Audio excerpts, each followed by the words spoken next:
प्याजे से शुरुआत करते हैं। प्याजे, वाइगॉस्की, कोहलबर्ग, तीनों को डिटेल में समझेंगे। बहुत सारी कंफ्यूजन और गलत चीजें या भ्रांतियां हम इन तीनों थियरीज के बारे में, स्पेशली प्याजे और वाइगॉस्की के बारे में बना लेते हैं, वो आपकी क्लियर होंगी।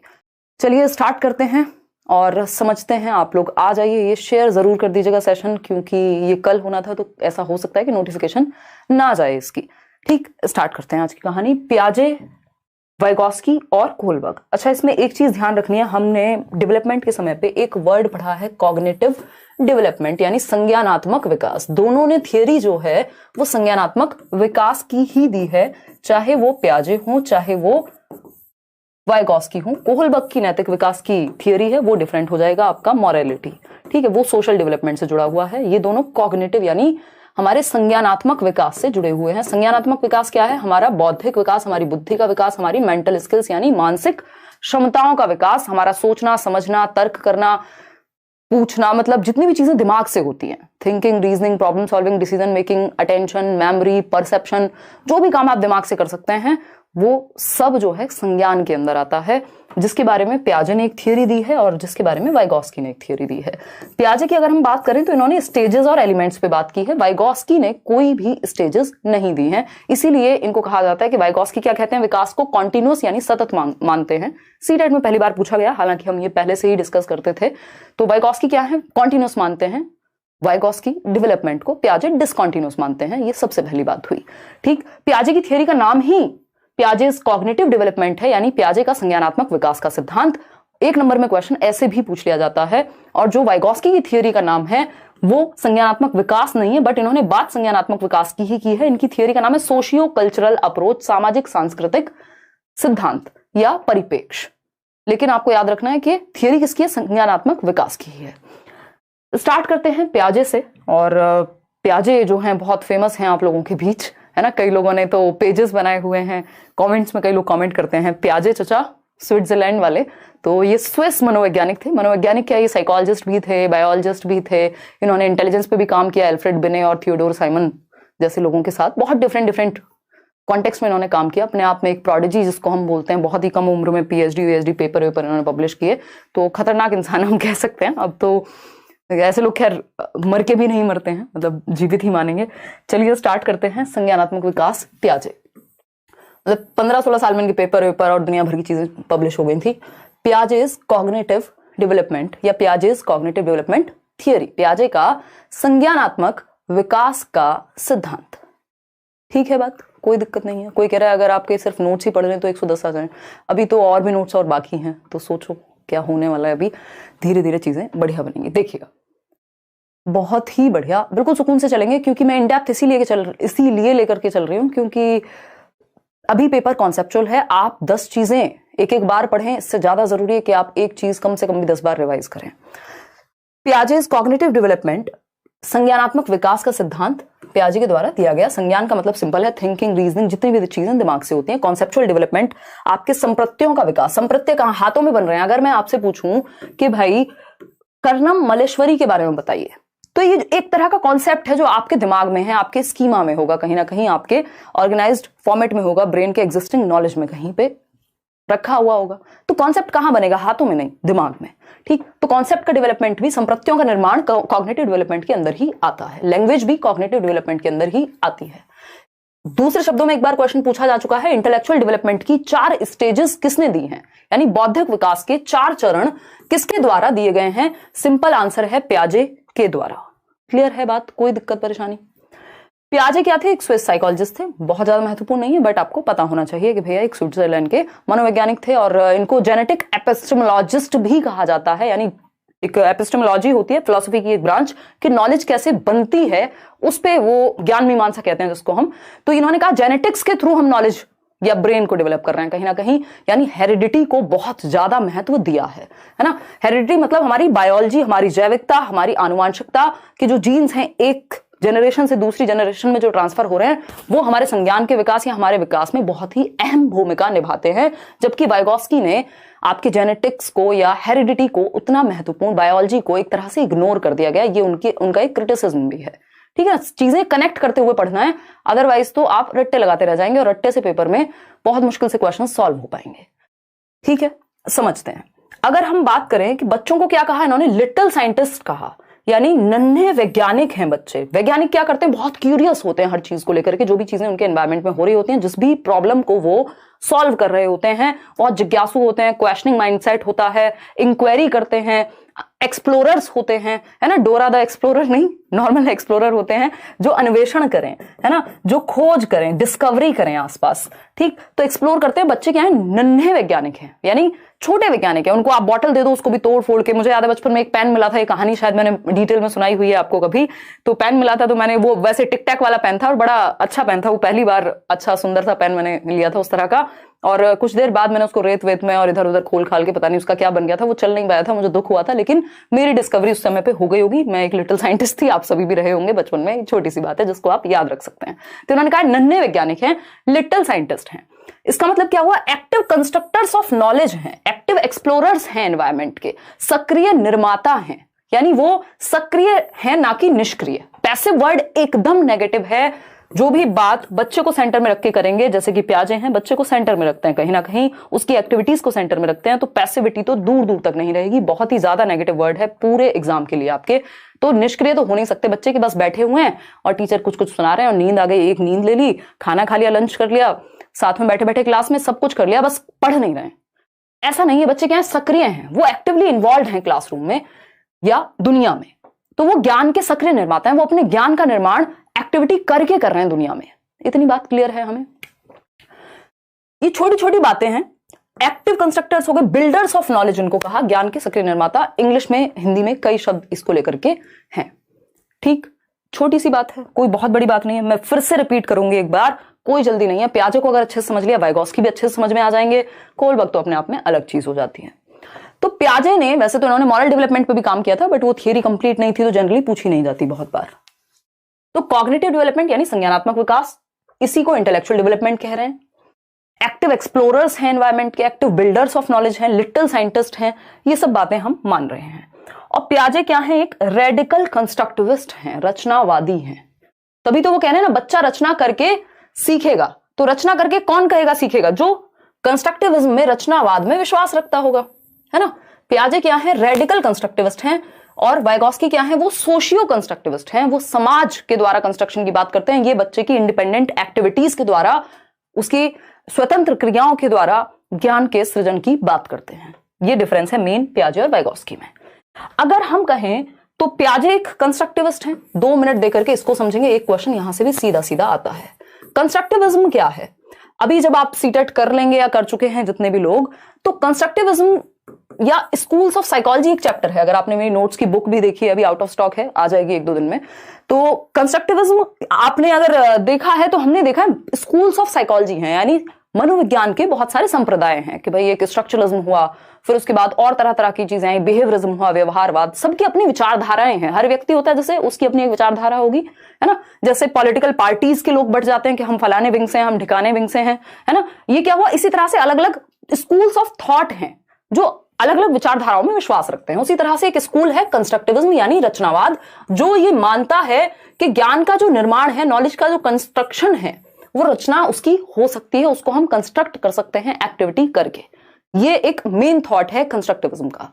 इसी के बेसिस पे आज का एजुकेशन सिस्टम बहुत हद तक निर्धारित है, आधारित है। अगर मैं कहूं एनसीएफ 2005 की जब आप बात कर रहे हैं, अपने आप में एक डॉक्यूमेंट है। अगर आप एनईपी जो नेशनल एजुकेशन पॉलिसी है, ये सब हम कल करने वाले हैं, इसकी भी आप बात करेंगे तो ये भी किस पे आधारित है, रचनावाद पर ही आधारित है, क्योंकि ये बच्चे को एक्टिव रखने की बात करता है, ठीक। और इसमें टीचर क्या है, टीचर एक फैसिलिटेटर है। तो ऐसा नहीं कि टीचर का कोई रोल नहीं है प्याजे के अकॉर्डिंग, वो क्या है, एक सुविधा दाता है। जैसे आप एक माली की तरह पौधे का ध्यान रखते हैं, बट पौधे को जबरदस्ती खींच के बड़ा नहीं कर देते।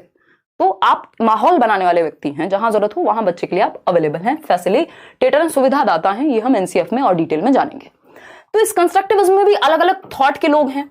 जैसे प्याजे की अगर हम बात करें, ये भी कहते हैं बच्चा रचना करता है, और वाइगॉस्की भी। लेकिन प्याजे कहेंगे ये रेडिकल है इस बात को लेकर के कि बच्चा स्वयं से एक्टिविटी करेगा अपने आसपास और नॉलेज को कंस्ट्रक्ट करेगा। तो ये क्या हुए, रेडिकल कंस्ट्रक्टिविज्म, रेडिकल कंस्ट्रक्टिविस्ट हो गए, ठीक है, रचनावादी। वहीं वाइगॉस्की क्या है, वो सोशियो कंस्ट्रक्टिविस्ट या सोशल कंस्ट्रक्टिविस्ट यानी सामाजिक रचनावादी हैं। वो कह रहे हैं समाज की सहायता लेकर के ज्ञान का निर्माण बच्चा करेगा, ऐसा वाइगॉस्की कह रहे हैं। इनको डिटेल में बिल्कुल जड़ से समझने की जरूरत है, अदरवाइज ऊपर ऊपर से अगर आप लाइन बाय लाइन रट लेंगे तो फिर फंसेंगे। ठीक, तो एक बात हमेशा याद रखिएगा, प्याजे उल्टा नहीं कहते हर बात जो वाइगॉस्की कहते हैं, और जो वाइगॉस्की कहते हैं जो भी प्याजे कह रहे हैं उसका उल्टा वाइगॉस्की नहीं कह रहे हैं। कई लोग क्या करते हैं, इस चीज को रट लेते हैं दिमाग में, और कई टीचर्स भी ऐसा बता देते हैं। तो ये एक दूसरे के दुश्मन नहीं है कि जो प्याजे ने कहा है उसका उल्टा कहा होगा वाइगॉस्की ने। जैसे एक थॉट चलता है कि पहले थॉट आया या लैंग्वेज आई, यानी पहले विचार आई या विचार आया या भाषा आई। तो ऐसा मानते हैं प्याजे कि भाई पहले विचार आया। इसका ऑपोजिट वाइगॉस्की बिल्कुल भी नहीं कहते हैं। वो ये नहीं कह रहे कि पहले लैंग्वेज आ गई बाद में विचार आया है। तो इस बात को ध्यान रखना है कि जब आप प्याजे और वाइगॉस्की के बीच में अंतर ढूंढ रहे हो या उनको काट ढूंढ रहे हो, एक दूसरे की डिफरेंसेस ढूंढ रहे हो, तो बहुत सारी चीजें इनमें कॉमन हैं, बहुत ही लिमिटेड चीजें हैं जो डिफरेंट हैं। तो उस पर अभी हम आएंगे, ठीक है। तो ये एक बेसिक सी बात हो गई, और इसमें बच्चा जो है एक्टिव ही रहेगा कंस्ट्रक्टिविज्म में। इनके अलावा ब्रूनर भी एक व्यक्ति हैं जो क्या है, सक्रिय मान रहे हैं बच्चों को, या वो भी कंस्ट्रक्टिविज्म की बात कर देंगे, ठीक है। चलिए समझते हैं आगे की कहानी। तो प्याजे रेडिकल कंस्ट्रक्टिविस्ट हो गए, अपने संज्ञान का निर्माण बच्चा एक्टिविटी करके करेगा। ये सिद्धांत हमें क्या बताता है कि जो मानसिक संज्ञानात्मक संरचना है, जो हमारा मेंटल स्ट्रक्चर्स बनते हैं, जिसके साथ आप पैदा हुए हैं, एक तरह से स्कीमा भी कह देते हैं इनको, कि हमारे ब्रेन में कुछ मानसिक संरचनाएं बनी हुई हैं जिसके साथ हम जन्म भी ले रहे हैं। आप देखते हैं बच्चा पैदा हुआ है, उसको आप छोटा सा बच्चा 3 महीने का भी आसपास आप कभी देखिएगा, आप उसको अपनी फिंगर भी देंगे वो ऐसे पकड़ लेगा, छोड़ना उसको हो सकता है ना आता हो। यानी ग्रास्पिंग जैसा जो स्कीमा है या कुछ सर्वाइवल स्कीमास हमारे ब्रेन में होते हैं जब हम जन्म लेते हैं तब से ही। या फिर सकिंग की अगर हम बात कर रहे हैं कि बच्चे को आप दूध पिलाना, ऐसे थोड़ी ट्रेनिंग दी है आपने कि दूध कैसे पीना है, आपने थोड़ा बहुत उसको बस हल्का सा मूव किया और वो दूध पीना सीख जाता है, बचपन से फीड करना सीख जाता है। तो कुछ स्कीमा सर्वाइवल के लिए हमारे ब्रेन में पहले से होते हैं, हमारे सर्वाइवल इंस्टिंक्ट्स में कहीं ना कहीं होते हैं। स्कीमा क्या है, ये सिंपल मानसिक संरचना है, संज्ञानात्मक संरचनाएं हैं, एग्जिस्टिंग नॉलेज है जो ब्रेन में आपकी संरचना बनी हुई है। आप मुझे पहचान पा रहे हैं क्योंकि आपके ब्रेन में एक स्कीमा है मुझे लेकर के, ठीक है। कोई दिक्कत परेशानी? 15 साल की उम्र तक अधिकतम विकास जो है संज्ञानात्मक पक्ष में हो जाएगा, ऐसा प्याजे कह रहे हैं। इनकी जो स्टेजेस हैं वो जन्म से शुरू होकर के 15 साल पे खत्म हो जाती हैं। मतलब ऐसा नहीं है कि 15 साल के बाद विकास होना बंद हो गया, लेकिन ये 15 साल तक की ही उम्र का विश्लेषण दे रहे हैं। और जो सिलेबस है आपका, ज्यादातर चीजें इन पे आधारित है। आप देखते हैं कि एज के अकॉर्डिंग सिलेबस डिजाइन होता है।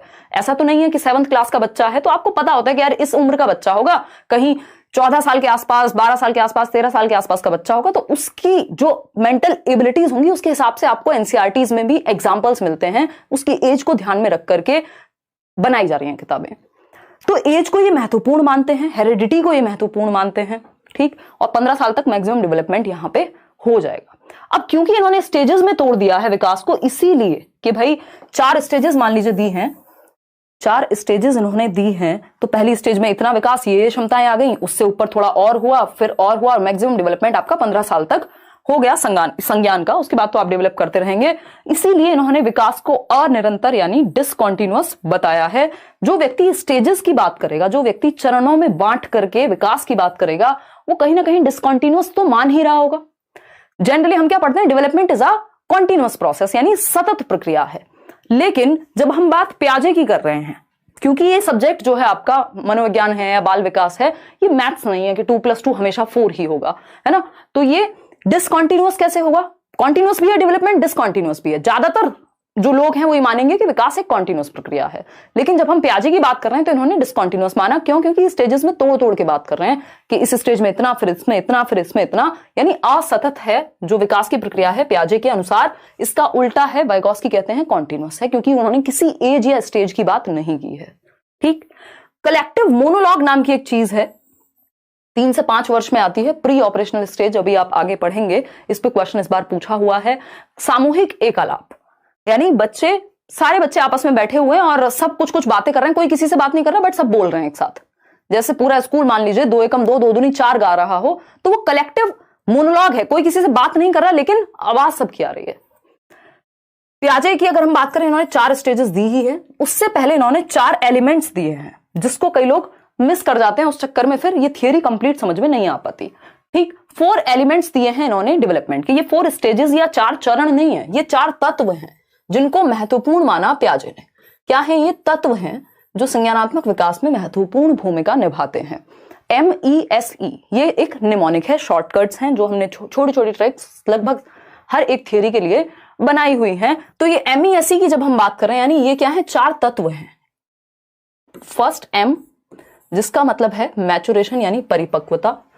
इसको दूसरे शब्दों में हेरिडिटी या जेनेटिक्स कह सकते हैं कि विकास की जो प्रक्रिया है वो हेरिडिटी से, आपके अंदर कुछ क्षमताएं हैं, एक मेच्योरिटी आ रही है। परिपक्वता का मतलब ही है एक प्रक्रिया जो हाईली रिलेटेड है आपकी हेरिडिटी से या बायोलॉजिकल प्रोसेस से, कि आपकी टांगें तो जन्म से थी लेकिन उनमें चलने की जो क्षमता आई वो मेच्योरिटी के साथ आई। तो ये हेरिडिटी से जुड़ी हुई एक प्रक्रिया है, हाईली रिलेटेड टू हेरिडिटी माना जाता है परिपक्वता को, जो एज के साथ आती हैं कुछ चीजें, और इसी हिसाब से हम सिलेबस वगैरह डिजाइन करते हैं, करिकुलम आपका डिजाइन होता है।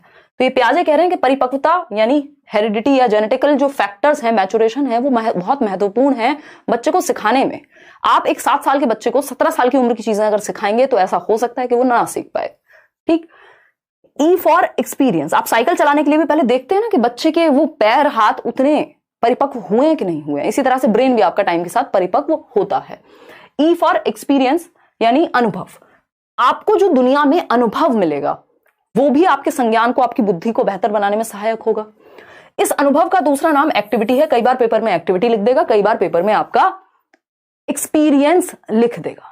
ठीक है, इतनी बात, या कोई दिक्कत परेशानी है? हाँ ठीक है। सुमित क्या कह रहे हो? सितंबर वाला बैच, सुमित अगर सितंबर तक कोई बैच लिया है पेडागोजी स्पेशल या कुछ भी, तो उसमें अगर कुछ एक्स्ट्रा चीज होगी वो डलवा दिया जाएगा। उससे पहले वाले बैचेस में ऐसा नहीं हो पाएगा। चलिए, अगर हम बात करते हैं एस की, तो सोशल एक्सपीरियंस, सोशल इंटरेक्शन, यानी पियाजे ये नहीं कह रहे हैं कि समाज बिल्कुल खराब चीज है बच्चे के विकास में। ये कह रहे हैं आप दुनिया में इंटरेक्ट तो कर ही रहे हैं, अंतःक्रिया तो कर ही रहे हैं और अपनी समझ बना रहे हैं, ऐसा नहीं दूसरों की समझ को भर ले रहे हैं अपने अंदर। तो ये हुआ सोशल इंटरेक्शन। फिर आती है एक चीज इक्विलिब्रेशन, ये बहुत महत्वपूर्ण है। सारा जो टेंशन है आपका कि अडेप्टेशन क्या होता है, ऑर्गेनाइजेशन क्या होता है, एसिमिलेशन क्या है, एकोमोडेशन क्या है, वो इसी से जुड़ा हुआ है। इक्विलिब्रेशन है संतुलन की प्रक्रिया, यानी हम अपने दिमाग में एक संतुलन क्रिएट करते हैं जब हम अपने संज्ञान, अपने कॉग्निशन को डेवलप करते हैं। हमारे दिमाग में जो है और दुनिया में जो है वो बैलेंस में है कि नहीं है। अदरवाइज तो हम क्या हो जाएगा, बहुत बड़ा कॉन्फ्लिक्ट हो जाएगा, दिमाग में विस्फोट हो जाएगा अगर इक्विलिब्रेशन नहीं होगा। तो ऐसा नहीं है हमेशा इक्विलिब्रेशन बना रहता है, बट इस प्रक्रिया को हम चलाते रहते हैं। तो ये चौथा महत्वपूर्ण फैक्टर है पियाजे की 4 तत्व के अनुसार या 4 एलिमेंट्स में। कई बार इसमें क्वेश्चन आता है कि इन 4 एलिमेंट्स में क्या शामिल नहीं होता। तो आप देख पा रहे हैं यहाँ लैंग्वेज शामिल नहीं है। क्या नहीं है? भाषा, यहाँ कोई भी एक फैक्टर नहीं है। अगर हम देखें, इसका ये मतलब बिल्कुल नहीं है कि भाषा को पियाजे ने ये कह दिया कि ये तो किसी काम की नहीं है, बट इन फैक्टर्स में शामिल नहीं है, महत्वपूर्ण है लेकिन इन 4 फैक्टर्स में नहीं आती। अलग से इसको महत्व नहीं दिया गया, लेकिन नकारा भी नहीं गया। ठीक है ना? तो ये ध्यान रखेंगे कि अगर पूछ लिया जाए तो हाँ भाई लैंग्वेज भी इंपॉर्टेंट है, लेकिन इन 4 एलिमेंट्स में लैंग्वेज नहीं आती। ईगो सेंट्रिक स्पीच की बात की है, उस पर आएंगे। तो ये 4 फैक्टर्स हैं, MESE, maturation, experience, social interaction और इक्विलिब्रेशन। अब इस इक्विलिब्रेशन, ये जो 4th पॉइंट था, इसके अंदर आते हैं कुछ पॉइंट्स। इक्विलिब्रेशन यानी संतुलन की जो प्रक्रिया है, उसके अंदर ये आपका पूरी कहानी आएगी कि जो संतुलन है उसमें 2 प्रोसेसेस इन्वॉल्व होती हैं। एक होती है अडेप्टेशन, यानी जिसको हम अनुकूलन कहते हैं, कि आप जिस एनवायरमेंट में हैं उसके साथ आप अडेप्ट कर पा रहे हैं या नहीं कर पा रहे हैं। सर्दियां आ गई हैं, अगर आप खाना उस हिसाब से नहीं खाएंगे, कपड़े उस हिसाब से नहीं पहनेंगे, तो क्या होगा? टाटा बाय बाय, फिनिश हो जाएंगे, निकल जाएंगे इन्हीं सर्दियों में। तो ये क्या हुआ कि आप अडेप्ट नहीं कर पाए। हंसने की जरूरत बिल्कुल नहीं है, है ना? तो आप अडेप्ट नहीं कर पाए। और जैसे हमारी निशा है, अब देखो एकदम ऐसे रजाई वजाई ओढ़ के बैठती है क्लास में, अब तो एसी वैसी बंद कर दिया हमने। तो ये क्या हुआ? अडेप्टेशन यानी अनुकूलन। आप एनवायरमेंट के अकॉर्डिंग अडेप्ट करते हैं। आपकी जो क्षमता है एनवायरमेंट के, योर एबिलिटी टू एडजस्ट और अडेप्ट इन एन एनवायरमेंट, कि आप ढल पाए उस माहौल में, ऐसे ही आपका ब्रेन काम करता है। तो एक तो प्रक्रिया इसमें ये शामिल हुई। दूसरी प्रक्रिया क्या है? ऑर्गेनाइजेशन यानी संगठन। संगठन क्या है? आपके ब्रेन में ये जो स्कीमा है, अभी हम जिसकी बात कर रहे थे, 1 मिनट देकर के इसको अलग से भी समझ लेंगे। स्कीमा को स्कीमा ही कहते हैं, हिंदी, इंग्लिश, फारसी, जो भी आप समझ में ज्यादा बेहतर रखते हो जिसकी समझ। ठीक। तो ऑर्गेनाइजेशन यानी संगठन, ऑर्गेनाइजेशन होता है ना, वर्ल्ड हेल्थ ऑर्गेनाइजेशन है, यानी एक संगठन है, कुछ समूह बना हुआ होगा किसी चीज का, कुछ वहां पे अलग अलग पॉकेट्स बनी हुई होंगी, इंफॉर्मेशन के कुछ कैटेगरीज बनी हुई होंगी अगर मैं कहूं। ठीक है बात, कोई दिक्कत परेशानी नहीं है इस बात को समझने में। ठीक है जी, बहुत बढ़िया। चलिए क्या कह रहे हैं आप लोग, अभी तक तो केवीएस को लेकर के डाउट ही खत्म नहीं हो रहे हैं आप लोगों के। अभी प्लीज ये पढ़ लीजिए, फिर कर लेंगे उस बात, एक वीडियो में अलग से चर्चा कर लेंगे। तो अडेप्टेशन क्या है, एक प्रक्रिया है, और ऑर्गेनाइजेशन एक प्रक्रिया है जिसके माध्यम से हमारा ब्रेन बैलेंस में आ पाता है, या वो एक संतुलन क्रिएट कर पाता है, इक्विलिब्रेशन जिसको हम कह रहे हैं। ठीक है, अब ये अडेप्टेशन की प्रक्रिया यानी हम एनवायरमेंट में कैसे एडजस्ट करते हैं, इसमें दो चीजें लगती हैं, एक है एसिमिलेशन और दूसरी एक प्रोसेस इसके अंदर आती है एकोमोडेशन। इसके माध्यम से हम अपने एनवायरमेंट में क्या कर पाते हैं, अडेप्ट कर पाते हैं। ठीक है, ऑर्गेनाइजेशन एक सिंपल सी प्रक्रिया है कि जो भी आपके ब्रेन में इंफॉर्मेशन है उसको कितने अच्छे से आपने कैटेगरीज में विभाजित करके अपने स्कीमा में कितने अच्छे से ऑर्गेनाइज करके रखा है, कि कंस्ट्रक्टिविज्म में आपने दो लोग पढ़े हैं, पियाजे और वाइगॉस्की, सीडीपी में ये पढ़ा है, ये थियरी से ये रिलेटेड है, आपने ऑर्गेनाइज करके अपने स्कीमा में रखा हुआ है। अदरवाइज फिर क्या होगा, कंफ्यूज हो जाएंगे। आप किसी व्यक्ति को देखेंगे और कहें अरे यार ये तो मैंने कहीं देखा देखा सा लग रहा है, मतलब ठीक से ऑर्गेनाइज नहीं हुआ। अगर देखा हुआ है पहले से और फिर भी नहीं पहचान पा रहे, तो कहीं ना कहीं ऑर्गेनाइज करने में दिक्कत हुई होगी। ठीक, देखिएगा अगर हम बात करें एसिमिलेशन और एकोमोडेशन की, तो ये दो प्रक्रियाएं हैं जो अडेप्टेशन में आती हैं। समझते हैं एसिमिलेशन और एकोमोडेशन कैसे काम करती हैं। जनरली एक शब्द में समझने के लिए, बस आपको ट्रिक की तरह याद रखने के लिए, कुछ जब आप नया ऐड कर रहे हैं एग्जिस्टिंग स्कीमा में तो वो आत्मसातीकरण, जब आप मॉडिफाई कर रहे हैं, कुछ मैनिपुलेट कर रहे हैं, एडजस्ट कर रहे हैं, तो वो एकोमोडेशन यानी समायोजन कह देते हैं। फिर भी इसके एग्जाम्पल्स लेकर के समझते हैं। ये है आपकी अडेप्टेशन की प्रक्रिया, जिसमें ये कुछ कुछ चीजें हैं जो लगती हैं। मुख्य जो है इसमें एसिमिलेशन और एकोमोडेशन है। बीच की कहानी, ये पूरी एक प्रोसेस है जब जाकर के आपका ब्रेन या आपका स्कीमा अडेप्ट कर पाता है चीजों को, ये इस प्रोसेस से गुजर करके। एसिमिलेशन क्या है, आपने जोड़ा किसी सूचना को, इंफॉर्मेशन को आपने ऐड किया आपने कुछ अपने एग्जिस्टिंग स्कीमा में, यानी जो आपका वर्तमान स्कीमा है, जो वर्तमान आपका संज्ञान या एक पैकेट्स ऑफ इंफॉर्मेशन या स्टोर्ड इंफॉर्मेशन है आपके ब्रेन में, उसमें कुछ आपने ऐड कर लिया। आपने डॉग को देखा और उसको ऐड कर लिया, एरोप्लेन किसी ने बताया, हेलीकॉप्टर या एरोप्लेन जैसी कुछ चीज होती है जो उड़ती है, आपने ऐड कर लिया। अब एक दिन क्या हुआ, ये एसिमिलेशन है। इक्विलिब्रेशन क्या होगा, अगली बार आपने एरोप्लेन देखा और आपने कहा अरे मम्मी देखो एरोप्लेन, आपने बताया था ना पिछली बार कि हाँ बेटा ठीक है एकदम एरोप्लेन है, संतुलन में है आपका ब्रेन, कि जो आपने एसिमिलेट किया था, जो ऐड किया था किसी इंफॉर्मेशन को एग्जिस्टिंग स्कीमा में, जो ऐड किया था वो बैलेंस में है। यानी जो आपने दुनिया में बाहर देखा, जो दिमाग में है, दोनों मैच कर गए। वाओ, मतलब बर्ड देखा तो बर्ड कह दिया, आपने क्या देखा, हेलीकॉप्टर देखा तो हाँ कहा कि हाँ ये क्या है, प्लेन है। अब नेक्स्ट टाइम एक नई सिचुएशन आई, ऐसा तो है नहीं जो आपके स्कीमा में वही दुनिया में रहेगा हमेशा, कुछ ना कुछ नई इंफॉर्मेशन आती रहेगी, नई स्थिति आई। अब नई स्थिति जब आई तो यहां पर आपने एक बर्ड को, मान लीजिए आपको एक हेलीकॉप्टर या एक एरोप्लेन के बारे में बताया गया था, तो आप कंफ्यूज कर गए। आपने कहा मम्मी ये एक बर्ड है, या बर्ड को आपने हेलीकॉप्टर कह दिया। ठीक है, ये भी हो सकता है कि ये भी उड़ती है, इसके भी दो पंख हैं और ये तो उड़ सकती है। अब इस केस में क्या हुआ, ये जो नई सिचुएशन है, अभी तक आप बैलेंस में थे, किसी ने कहा नहीं भाई ये तो क्या है, एक बर्ड है, या ये तो हेलीकॉप्टर है, तुम हेलीकॉप्टर को बर्ड क्यों कह रहे हो। तो ये क्या हुआ, डिसबैलेंस हो गया। आपके दिमाग में जो कॉन्सेप्ट था कि आपको पता था कि जो उड़ती है चीज जिसके दो पंख होते हैं उसको बर्ड कहते हैं, अब वो चीज कहीं ना कहीं कॉन्फ्लिक्ट में आ गई, असंतुलन में आ गई। अब इसको ठीक करने के लिए आपको एकोमोडेट करना पड़ेगा, अपने स्कीमा में थोड़ा परिवर्तन लाना पड़ेगा, चेंज करना पड़ेगा, अगर मैं कहूं मॉडिफिकेशन लाना पड़ेगा। देखिए अगर इसको बहुत डिटेल में जाएंगे तो चेंज तो दोनों ही प्रक्रियाओं में होता है, एसिमिलेशन में भी और एकोमोडेशन में भी। लेकिन जो कीवर्ड्स हैं जो आपके काम आते हैं पेपर में, आपने अगर मॉडिफाई किया, आपने अगर मैनिपुलेट किया, आपने अगर चेंज करके एडजस्ट कर लिया अपने ब्रेन में कुछ, तो वो एकोमोडेशन हो गया। अगर आपने एग्जिस्टिंग स्कीम में ही कुछ ऐड कर लिया तो वो एसिमिलेशन हो गया। यानी ऐड करना, एसिमिलेशन, जब आपको एडजस्ट करना पड़े, मॉडिफाई करना पड़े, मैनिपुलेट करना पड़े, तो वो एकोमोडेशन है। इसको एक और उदाहरण से हम समझेंगे। जैसे ये बहुत ही कॉमन, आपको बहुत सारी किताबों में भी मिल जाएगा कि बच्चे को डॉग के बारे में बताया गया। उनके घर में एक डॉग है और उसको बताया गया ये डॉग है, उसके स्कीमा में ऐड हो गया, हाँ डॉग होता है, इसके दो कान होते हैं, दो आंखें होती हैं, एक पूंछ होती है, चार पैर होते हैं। एक दिन छोटा सा कोई डॉग आपने देखा था, अगले दिन आपने कहीं कैट देखी, अब आपके दिमाग में ये चीज एसिमुलेटेड है, आपने अपने स्कीमा में ऐड की हुई है कि ये डॉग है, इक्विलिब्रेशन में है आप, आपके सामने नई सिचुएशन आई, आपने कैट को डॉग बुला दिया क्योंकि वो आपको वैसे ही दिख रही थी, थोड़ी हेल्दी कैट थी, और आपके पास एक छोटा सा डॉगी था, वो वोडाफोन वाला कुत्ता आता था ना पहले, देखा किसने, वो हच होता था जब वोडाफोन के टाइम पे, देखा तुमने? वो नहीं देखा? देखा है, हाँ। तो ऐसा सा एक डॉगी था आपके पास छोटा सा, अब आपने कैट देखी, वो भी हेल्दी थी, मतलब छोटे बच्चे हैं आप, और आपके ब्रेन में कंफ्यूजन आई कि मम्मी मम्मी देखो ये क्या है, एक डॉग है। लेकिन जैसे ही उसने भौंकना शुरू किया या आवाजें निकालनी शुरू की, कैट तो नहीं भौंकेगी, तो आवाज से आपको पता लगा यार ये तो कुछ गड़बड़ हो गई, और मम्मी ने कहा हाँ बेटा ये डॉग नहीं है। अब इस नई सिचुएशन ने डिसइक्विलिब्रियम क्रिएट कर दिया, असंतुलन आ गया आपके दिमाग में कि यार ये तो कुछ गड़बड़ हो गई। ठीक, अब ये क्या होगा, आप या तो नया स्कीमा बनाएंगे, या तो आप अब नया स्कीमा क्रिएट करेंगे तो भी आपको एकोमोडेट करना पड़ेगा, या फिर पुराने स्कीमा में परिवर्तन करेंगे, चेंज करेंगे, मॉडिफाई करेंगे, और समझेंगे कि भैया कैट अलग होती है, इसकी आवाज अलग होती है, इसकी कदकाठी अलग होती है, इसमें कुछ कुछ डिफरेंसेस होते हैं। तो ये क्या हुआ, आपने एकोमोडेट किया, समायोजन किया, चेंज किया, मॉडिफाई किया अपने इंफॉर्मेशन को। ठीक है या नहीं है, बता दीजिए एक बार।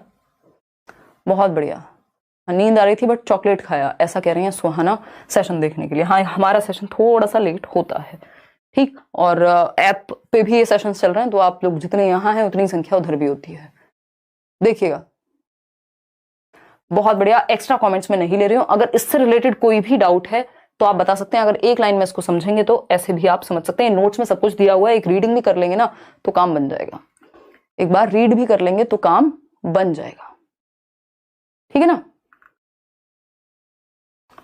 देखिए, अगर हम बात करें एसिमिलेशन की, यानी इसको हम कहते हैं आत्मसात करना, यानी जोड़ना, किसी चीज को ऐड करना। एसिमिलेट मतलब ऐड किया, इंफॉर्मेशन को एग्जिस्टिंग स्कीम में, आपका जो एग्जिस्टिंग वर्तमान स्कीमा है उसमें ऐड किया। अच्छा ठीक है, डॉग को ऐड कर लिया, या ये एरोप्लेन है ऐड कर लिया, क्या कर लिया, डॉग को ऐड कर लिया। ठीक, एकोमोडेशन क्या है, समायोजन, चेंज, मैनिपुलेशन। ठीक, ये है आपका समायोजन। आपने कोई कॉन्फ्लिक्ट आया, उसकी वजह से या तो नया स्कीमा क्रिएट किया या चेंज किया पुराने स्कीमा को। अपने इंफॉर्मेशन में क्या किया, एडजस्टमेंट किया कि भैया ये कैट और डॉग एक जैसे नहीं होते, इनमें कुछ कुछ अंतर पाए जाते हैं, तो आपने अपने स्कीमा में थोड़ा सा एडजस्ट किया जो आपका डॉग का स्कीमा था। मैनिपुलेट करने की जरूरत पड़ी, अगर कुछ चेंज करके उसी में ऐड करने की जरूरत पड़ी कि ये भी एक प्रकार का कुत्ता हो सकता है, जो आपको लग रहा हो कि ये एक प्रकार का डॉग नहीं है या ये डॉग नहीं है, कंफ्यूजन भी तो हो सकती है ना कई बार। मॉडिफाई करेंगे आप, और तब उसको स्कीमा में संभाल करके ऑर्गेनाइज करके रखेंगे। सिंपल बात है। इन वर्ड्स पे ध्यान दीजिएगा, क्योंकि अभी पेपर बहुत ज्यादा दूर नहीं है, तो अगर आप इससे भी काम आपका 99% सिचुएशंस में चल जाता है कि जब आप एडजस्ट, मैनिपुलेट, मॉडिफिकेशन, ये सब चीजों को ध्यान में रखेंगे तो आपको समझ में आ जाएगा। एकोमोडेशन की बात हो रही है जब आपको सिंपल कोई एक्टिविटी करके उसको यूज करने की बात हो रही है। जैसे एक क्वेश्चन आता है एग्जाम में कि एक बच्चा है जो दाल चावल मिक्स करके खाना सीख रहा है या सीख रही है, तो क्या है ये, एसिमिलेशन का उदाहरण है, एकोमोडेशन का उदाहरण है? बताओ एक बार फटाफट से। ये एसिमिलेशन का उदाहरण है या एकोमोडेशन का उदाहरण है कि एक बच्ची है जो दाल चावल को मिक्स करके हाथ से खाना सीख रही है, क्या है ये? बताओ बताओ। ये खाना है, कुछ लोगों के लिए सिर्फ खाना है ना, इसीलिए तो सबको पास थोड़ी होना है पेपर में, है ना, कुछ तो होंगे खतरनाक निशा के जैसे, जो वो 5th ऑप्शन में लिख के आएंगे कि ये खाना है, ना ये एसिमिलेशन है ना एकोमोडेशन है, दिस इज खाना ओनली, ये एसिमिलेशन है।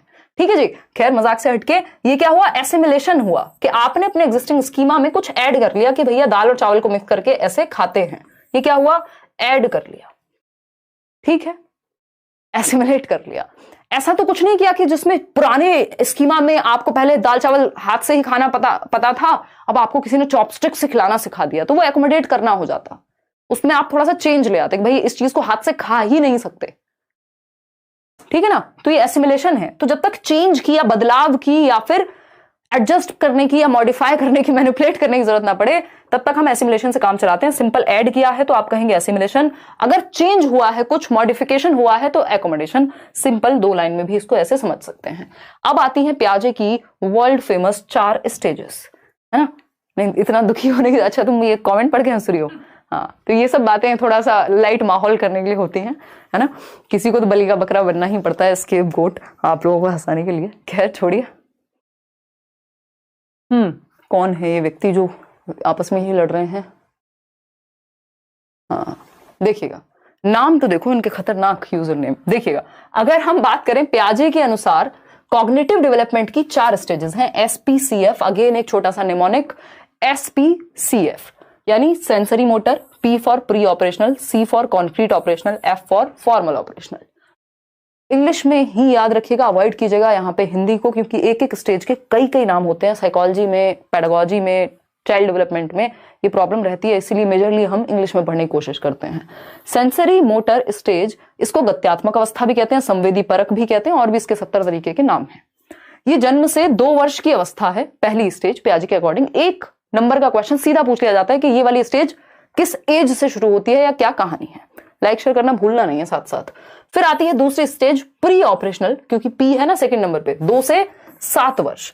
और आता है थर्ड स्टेज फिर कॉन्क्रीट ऑपरेशनल। इनका अपने आप में मीनिंग है, एक एक स्टेज में समझेंगे। 7 से 11 वर्ष, ठीक। औपचारिक सक्रिय अवस्था फॉर्मल ऑपरेशनल 11 से 15 वर्ष। इनकी एजेस भी दिमाग में होनी चाहिए। और आप देखते हैं 14-15 वर्ष तक बच्चा अपना 8th से निकल जाता है और लगभग सारी क्षमताएं डेवलप हो जाती हैं, ठीक। समझते हैं SPCF की कहानी क्या है। सेंसरी मोटर स्टेज जन्म से 2 वर्ष, ठीक। आपको सारे सवालों के जवाब इसमें मिल जाएंगे सेशन में, जिन भी क्वेश्चंस में आपको कंफ्यूजन होती होगी।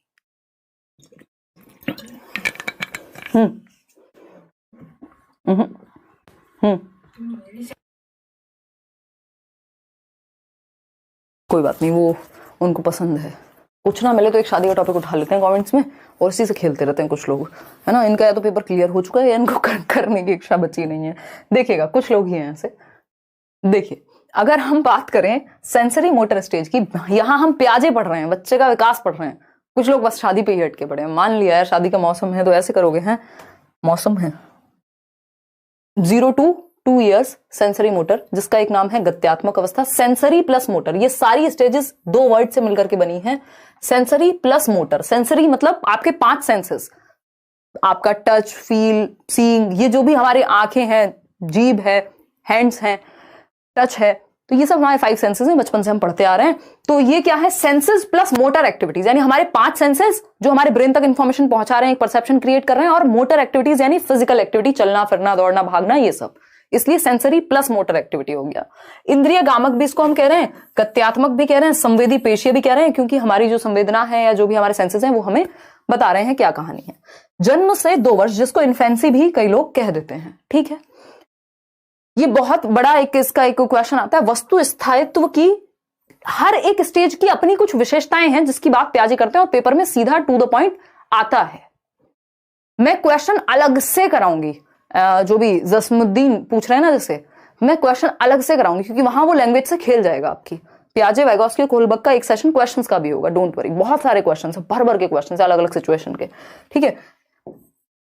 वस्तु स्थायित्व का एक गुण है ऑब्जेक्ट परमानेंस, जो किस स्टेज में आ जाता है, सेंसरी मोटर में ही। लैक किस स्टेज में करेगा, वो भी सेंसरी मोटर है। यानी वस्तु स्थायित्व की कमी किस स्टेज में है, ऑब्जेक्ट परमानेंस में। अचीव कहां हो जाता है, सेंसरी मोटर में ही। कमी कहां है, सेंसरी मोटर में ही।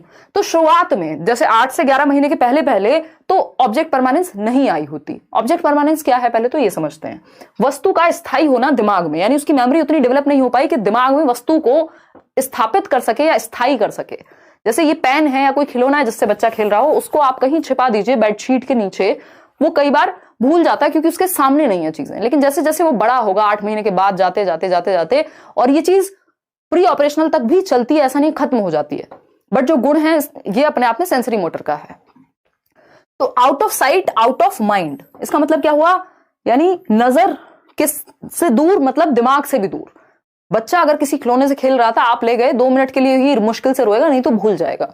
लेकिन जब ऑब्जेक्ट परमानेंस की एबिलिटी आ जाएगी, जब ऑब्जेक्ट परमानेंट हो जाएगा, तो ये out of sight out of mind work नहीं करता, क्योंकि अब माइंड में है, चाहे आंखों के सामने है या नहीं है, ठीक। तो आप क्या कर रहे हैं, अगर किसी चीज को छिपा भी देंगे, मान लीजिए 2 साल का बच्चा है, अब छिपा दीजिए आप, वो ढूंढ लाएगा या रोएगा उस चीज के लिए। इसका मतलब ऑब्जेक्ट परमानेंट ब्रेन में हो चुका है। आप ये नहीं कर सकते कि उसकी आंखों के सामने से ले जाएं तो वो भूल जाए, ठीक। बचपन में हो जाता है ऐसा, कोई खिलौना से खेले वो और वो हट जाए आप। और इसी वजह से एक बहुत ही कॉमन एग्जांपल है, आप याद कीजिए कि बच्चों के सामने ता वाला यूज किया जाता है ना, माताएं या जो भी आसपास के लोग होते हैं, जब बच्चा छोटा होता है, मान लो 6 महीने का है, 8 महीने का है, तो क्या करते हैं, हाथ पे ऐसा हाथ लगाया और हटाएंगे, ता बोलेंगे, और बच्चा खुश हो जाएगा। उसको लगेगा मम्मी अभी गायब हो गई थी और अब हाथ हटा दिए तो आ गई हैं। मतलब जो चीज उसके एग्जैक्ट सामने नहीं है उसको वो ज्यादा याद नहीं रख पाता, लेकिन ऑब्जेक्ट परमानेंस आने से, अचीव होने से वो याद रख पाता है। तो ये ऑब्जेक्ट परमानेंस की जो कहानी है वो सेंसरी मोटर स्टेज की कहानी है, यानी जन्म से 2 वर्ष की कहानी है। आगे बढ़ेंगे। प्री ऑपरेशनल स्टेज आपकी 2 से 7 वर्ष की अवस्था है। प्री ऑपरेशनल स्टेज क्या कहती है समझते हैं। थोड़ी थोड़ी सी बातें हैं इसमें, हैं तो बहुत सारी, इस स्टेज से बहुत क्वेश्चन आते हैं। इसको पढ़ना छोड़ दीजिएगा अभी के लिए, मैंने नोट्स में दिया हुआ है, जो मैं बोल रही हूं उस पर ज्यादा फोकस कीजिएगा।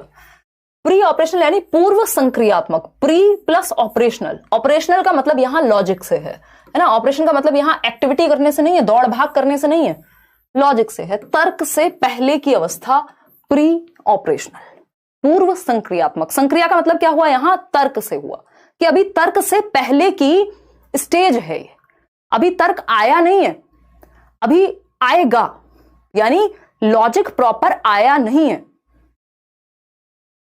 क्या पढ़ाते हैं हम, दिल से खुश हो जाते हैं आपसे पढ़ के। अरे एंजल मुझे भी इतना इनकम्प्लीट फील होता है जिस दिन क्लास नहीं होती, मैं क्या बताऊं, जबकि मैं इतनी बार डिस्कशन आपको करा चुकी हूं और इतनी संख्या में आप लोग देख चुके हैं। पेडागोजी की वीडियोस 9 मिलियन चलना कोई छोटी बात नहीं होती थी, तो मैं देखती हूँ, बड़ा मेरे को अचंभा होता है।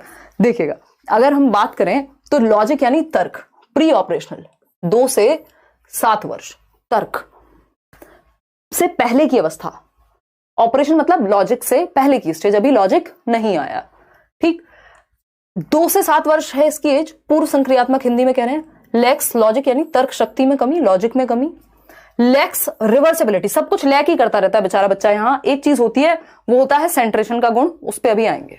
लैक्स रिवर्सिबिलिटी यानी प्रतिवर्ती या पलटावी का गुण में भी कमी है। अभी वो पलटावी क्या है, ये बीकर ए है और ये बीकर बी है, या ये बर्तन ए है और ये बर्तन बी है। अब वो ए से बी में अगर सेम अमाउंट ऑफ वाटर है, मान लीजिए 200 ml है, तो इस 200 ml को अगर मैं इसमें डाल दूं और इसको इसमें डालूं, बराबर नहीं मान पाएगा वो। ये लैक ऑफ डिसेंट्रेशन की वजह से भी होता है। ये आपके रिवर्सिबिलिटी उसको समझ नहीं आती कि फॉर्म चेंज होने पे कैसे काम चलेगा। जैसे बर्फ पानी बन सकती है और पानी बर्फ बन सकता है, यानी आइस जो है आपकी, उसको आप लिक्विड फॉर्म में ला सकते हैं, पानी बना सकते हैं, और पानी से बर्फ बना सकते हैं। दोनों ऑपोजिट हो सकते हैं। जैसे रोटी जब आप बनाते हैं तो आप छोटी सी वो पहले तैयार करेंगे, फिर उसको बड़ी रोटी बना सकते हैं और फिर से उसको छोटा फॉर्म में ला सकते हैं। ये बच्चे को पल्ले नहीं बढ़ता इस एज में, ठीक। तो वो क्या है, रिवर्स नहीं कर पाता अपने एक्शंस को। जैसे उसको किसी जगह जाने का रास्ता याद रहेगा, आने के रास्ते में कंफ्यूज हो जाएगा। आपके साथ बचपन में कभी ना कभी ऐसा हुआ होगा, यदि आपको अपनी बचपन की मेमोरीज हैं तो। भटकी नहीं थी कभी गांव शहर में, भटकी थी ना, तो जाने का रास्ता तो याद रहता है, मुझे भी याद है। और एक कहानी मैंने सुनाई थी बहुत पहले, कई साल पहले। तो जाने का रास्ता आपको याद रहता है, कहीं गांव में मेला लगा हुआ है, कहीं और शहर में कहीं कुछ और लगा हुआ है, और थोड़ी दूर आपको माँ बाप ने भेज दिया और आपको पता है, हाँ कॉन्फिडेंस में आप कह रहे पहुंच जाएंगे। पहुंच तो गए, आने के लिए लोग चाहिए थे, फिर आपको या नंबर याद करवाया गया था, रटवाया गया था, घर वालों को फोन करवा देना किसी से, नहीं तो उठ के चले जाना, कोई ले जाएगा किडनैप करके। मजाक कर रही हो। तो ये क्या हुआ, उसको रिवर्सिबिलिटी की प्रॉब्लम है, वो पलटावी यानी अपने जो एक्शंस हैं उनको पलट करके देखने में उसको दिक्कत होती है। ये पियाजे के एक्सपेरिमेंट्स में से भी एक एक्सपेरिमेंट है, ये ट्यूब वाला भी, और कि उसको मान लीजिए स्कूल जाने का रास्ता तो पता है, बट वापस कैसे आना है उसमें वो थोड़ा सा कंफ्यूज हो जाता है। ठीक है बात, क्लियर है बात। चलिए, एक और चीज है इस स्टेज में, वो है एनिमिज्म, यानी निर्जीव को सजीव समझता है। यानी इस बॉटल, ये बॉटल अगर उसके पैर पे गिर जाए तो उसको लगेगा बॉटल ने मुझे चोट लगाई है। तो बॉटल के 2 थप्पड़ अगर लगा दे मम्मी तो दिल को तसल्ली आ जाएगी कि हाँ इसको भी चोट हुई लगी होगी, इसको भी दर्द हुआ होगा। जबकि बॉटल क्या है, निर्जीव है ना, इसमें अपनी कोई जान नहीं है, अपनी कोई कुछ फीलिंग्स नहीं है कि इसको कुछ हर्ट नहीं हो रहा, बच्चे को ही हुआ है हर्ट। तो इस पे एक क्वेश्चन आता है कि अगर आप देखेंगे कि सूरज क्या है, गुस्सा है इसलिए ज्यादा गर्मी है आज, ये क्या हुआ, ये हो गया एनिमिज्म, कि बच्चों को लग रहा है कि आज तो, और ऐसा कहा भी जाता है ना बचपन, भाई सूर्यदेव नाराज है आज, बहुत गुस्सा कर रहे हैं, इसलिए बारिश हो रही है क्योंकि मूड है आज बारिश करने का। तो ये क्या हुआ, ये एनिमिज्म है। निर्जीव को सजीव समझना, लिविंग थिंग्स को या नॉन लिविंग थिंग्स को भी लिविंग थिंग्स की तरह देखना। बच्चे बचपन में गिर जाते हैं मिट्टी वगैरह में खेलते हुए, आजकल तो मौका कम ही मिलता है मिट्टी में खेलने का। तो मम्मियां या जो भी आसपास के बड़े लोग होते हैं वो कहते हैं अरे कोई बात नहीं, चींटी मर गई, तो उस दिन में खुश है, हाँ चींटी मर गई होंगी, ठीक है ना। तो उसको लग रहा है मिट्टी को भी चोट लगेगी, उसको 2 थप्पड़ लग जाए या कुछ हो जाए, टेबल से चोट लग गई तो उसको माँ बाप 2 थप्पड़ लगा देते हैं, डांट देते हैं, अरे मेरे बच्चे को मारेगी। तो इसमें क्या हुआ, उसको तसल्ली मिल गई, उसको लग रहा है टेबल को भी हाँ चोट लग रही है। तो ये एनिमिज्म है, निर्जीववाद कहते हैं, सजीववाद कहते हैं इसको, कि निर्जीव चीज भी सजीव लगती है उसे। ईगोसेंट्रिज्म, इको नहीं है, ये ईगो है, ठीक है। ईगोसेंट्रिज्म बोले तो यानी अहम केंद्रित है बच्चा। अहम केंद्रित मतलब सेल्फ सेंटर्ड है, उसे लगता है इस अवस्था में कि जैसा वो सोचता है वैसा ही पूरी दुनिया सोचती है। एक बहुत महत्वपूर्ण चीज जहां से क्वेश्चन भर भर के आए हुए हैं ऑनलाइन एग्जाम में, सिंबॉलिक थॉट, यानी ये सिंबॉलिक थॉट की अवस्था है कि बच्चा सिंबल्स के थ्रू, चिन्हों के थ्रू सीख जाएगा उसके दिमाग में, यानी लैंग्वेज का ज्ञान। जैसे पेन को, यानी सिंबल्स के थ्रू दुनिया की रिप्रेजेंटेशन उसके दिमाग में डेवलप होने लग जाएगी। ये पेन है, ये मैं हालांकि रॉकेट बना देती हूँ पेन के नाम पे हमेशा, बट आप मान लीजिएगा कि एक पेन है, तो उसको पता है कि पेन, पेन जो है वो रिप्रेजेंट करता है इस पेन को। उसके दिमाग में सिंबॉलिक स्टेज है, सिंबॉलिक थॉट है कि अब वो सिंबल से समझ जाता है कि पेन मतलब ये चीज उसके दिमाग में एकदम से सिंबल के रूप में आ जाएगी, ठीक है। पानी यानी कुछ तो उसके दिमाग में एक इमेज बनेगी, तो वो लैंग्वेज को कि ए फॉर एप्पल होता है तो ये क्या, वो सिंबल हो गया। तो सिंबॉलिक स्टेज है 2 से 7 वर्ष की अवस्था, ठीक है बात। चिन्हों के माध्यम से वो सीखने लगेगा। कुछ हद तक फिर जब ये चीज और डेवलप होगी, तो मान लीजिए आपको पता है एक रेड लाइट पर यू टर्न लेना मना है और व्हाटएवर, तो वो ये भी एक सिंबल्स का ही रिप्रेजेंटेशन है, ठीक। ए फॉर एप्पल होता है, दिमाग में एप्पल बनेगा, क्या है, सिंबल, सिंबॉलिक रिप्रेजेंटेशन है, सिंबॉलिक थॉट आ गया, और वो लैंग्वेज को या सिंबल्स को समझने लगता है। लैक ऑफ कंजर्वेशन होता है, यानी संरक्षण की कमी होती है, कि बच्चों को लगता है कि ये जो बीकर ए है इसमें पानी ज्यादा है क्योंकि इसकी हाइट ज्यादा है। वो ये नहीं समझ पाता कि बी की चौड़ाई ज्यादा है, दिखने में हो सकता है कि पानी ए में ज्यादा हो, लेकिन दोनों में बराबर हो सकता है। तो ये लैक ऑफ कंजर्वेशन है, संरक्षण की कमी है, कि शेप और साइज के चेंज होने पे, जैसे ये क्या है भाई, शेप ही तो अलग है, इसकी शेप और साइज अलग है, शेप और साइज अलग है, इसका शेप और साइज अलग है, लेकिन क्वांटिटी या वॉल्यूम सेम हो सकती है। तो वो ये नहीं समझ सकता कि शेप और साइज चेंज होने पे भी वॉल्यूम सेम हो सकता है, अमाउंट सेम हो सकती है, ये वो नहीं समझ पाता। सेंट्रेशन, यानी ये एक चीज है, लिमिटेशन है ये अपने आप में, ये गुण नहीं है इस स्टेज का। सेंट्रेशन यानी एबिलिटी टू कॉन्सेंट्रेट भी कह दिया जाता है पेपर में इसको, कि बच्चा एक जगह पे ध्यान लगा करके देख पा रहा है। ध्यान लगाने का मतलब ये नहीं बहुत अच्छा कॉन्सेंट्रेशन है, इसका मतलब है बच्चा केंद्रित है किसी एक पक्ष पे। जैसे आजकल हमें मोच आई हुई है तो हमारे पास यही एग्जांपल्स हैं। जैसे बच्चे को अगर आप ये दिखाएं तो उसका ज्यादा चांसेस है कि उसका ध्यान इसके रंग पे जाएगा, बजाय कि इसकी शेप पे जाने के, या इसकी यूजेस पे जाने के, या ये क्या इसमें कितना क्वांटिटी है, इस सब पे जाने के। वो किसी एक चीज पे फोकस करेगा, यानी सेंटर्ड होगा, है ना। तो केंद्रीकरण यानी केंद्रित होगा किसी एक पक्ष पे ही इसके, वो ये नहीं सोचेगा कि इसमें अमाउंट कितना है, इसकी शेप क्या है, इसका साइज क्या है ना। तो ये है आपका सेंट्रेशन का गुण। चलिए आगे बढ़ते हैं, ठीक जी। कहां जाऊं, जाने का कोई ऑप्शन नहीं, आते लोग यहां अपनी मर्जी से, जाते हमारी मर्जी से। तो ये थी कहानी आपकी सिंबॉलिक स्टेज की, ठीक। आते हैं कॉन्क्रीट ऑपरेशनल स्टेज पे, बहुत महत्वपूर्ण। अच्छा, ये है मूर्त संक्रियात्मक अवस्था, यानी ऑपरेशन का मतलब है कि लॉजिक। अब इसमें लॉजिक आ गया, कॉन्क्रीट ऑपरेशनल यानी कॉन्क्रीट चीजों के प्रति लॉजिक। तो लॉजिक यहां पहली बार अगर पूछा जाए लॉजिक कहां आता है, तर्क कहां आता है, यहीं पर आएगा।